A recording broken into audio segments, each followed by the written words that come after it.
Among the concerns following the mass shooting in San Bernardino is how those living in the United States might become radicalized and the challenges law enforcement faces in trying to track such individuals and prevent them from acting violently. For some insight, I'm joined by David Schanzer, who is the director of the Triangle Center on Terrorism and Homeland Security at Duke University.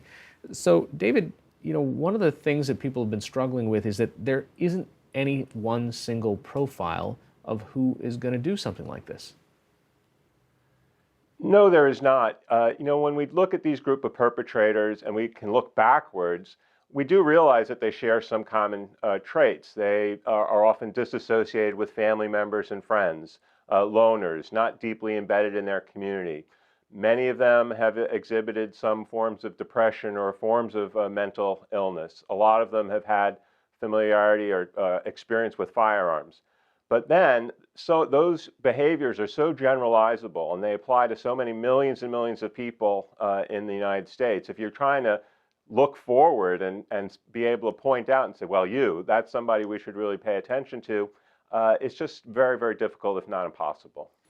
How does an intelligence agency prevent something like this? It's almost like trying to prevent a school shooting or someone shooting up a Planned Parenthood clinic.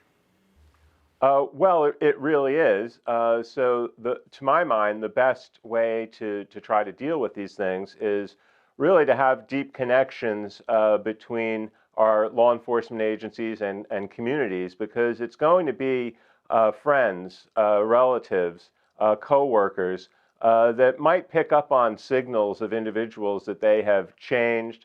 They may say things that suggest that they might want to engage in violence.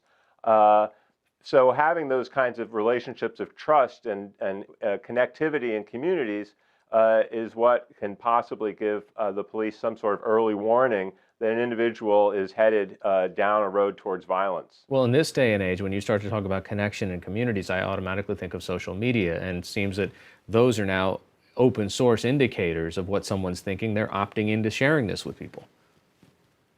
Well, absolutely. Not all these individuals are well-trained, hardened criminal terrorists. A lot of them are, confused individuals, and they make mistakes. They don't know how to conceal their intentions. And indeed, they want to brag to others, to talk about, and so they'll leave clues on social media. They'll say things, and I think that's a very fruitful way for law enforcement to try to deal with this by looking at open source materials, but also because they can't be everywhere on the internet. Again, friends, colleagues, people that are on the internet and see these things, the types of statements that suggest somebody is really interested in violence should bring it to the attention of authorities.